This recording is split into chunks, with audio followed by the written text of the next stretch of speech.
Sometimes I marvel at how easy it is for someone to get 1 million views if they just look and sound smart, even when they have absolutely no idea what they're talking about. Look, if we keep listening to people like this, our future may actually turn out like the movie Idiocracy. But look it up. The Federal Reserve is not federal. Federal Reserve has shareholders.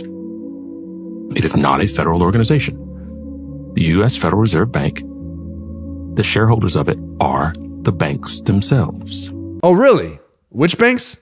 Oh, right. It's the 12 Federal Reserve Banks. This is not Bank of America and JP Morgan. It's the Federal Reserve Bank of St. Louis, the Federal Reserve Bank of San Francisco, and so on. And by the way, while we're discussing whether the Federal Reserve is federal or not, who started it?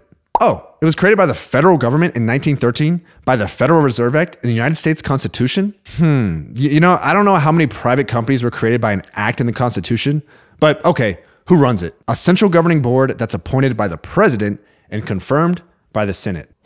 If it was created by the federal government and it's run by the federal government by people appointed by the federal government, I don't know. It sounds pretty federal to me. Well, the problem's not the president. The problem is the presidency itself. We expect to be able to elect one person who's so talented that they can educate all of our children. And they can manage the nation's economy. And they can be the military leader of the planet. And they can... That person doesn't exist. Really? Is the president in charge of educating all the kids? I think we have teachers for that. My sister-in-law is one of them. And is the president in charge of managing the entire economy and the military all by themselves? Or do they have massive teams of specialists for that? You see, the problem is that we keep electing idiots. Probably because we're all becoming idiots by getting our news from TikTok and not taking the time to verify anything. You know, this guy had the balls to start off his video by saying, you should look this up. But look it up. I did look this up on the Federal Reserve's website, but they know you're not going to. And if they just say, look this up, it will give them some sort of credibility. So no, I do not think the presidency is the problem.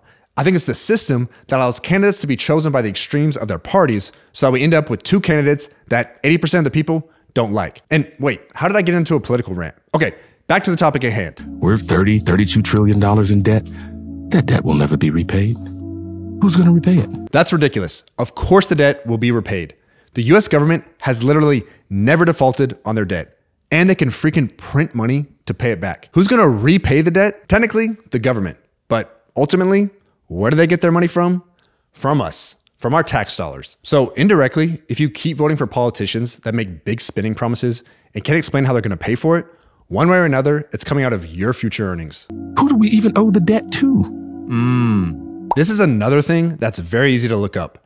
It took me about 30 seconds to find this chart, and there are other breakdowns you can find from the Treasury if you care to look. There's more owned by parts of the federal government, like the trust funds for Social Security and Medicare. And that we just literally took an economic system that was invented when people thought the sun revolved around the earth. That's literally how dumb the brightest minds on the planet were at the time that capitalism was, I shouldn't say invented, but when Wealth of Nations was published. Like, that was the worldview.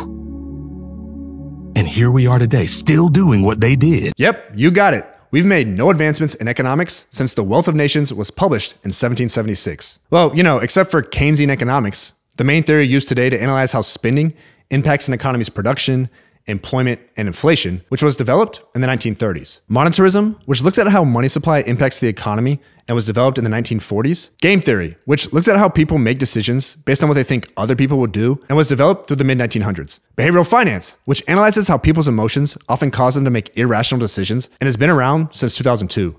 And many, many more advancements throughout the last 250 years. General rule of thumb.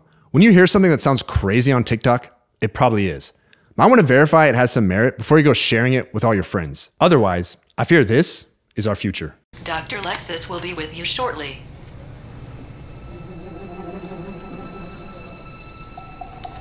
It's a weird misprint.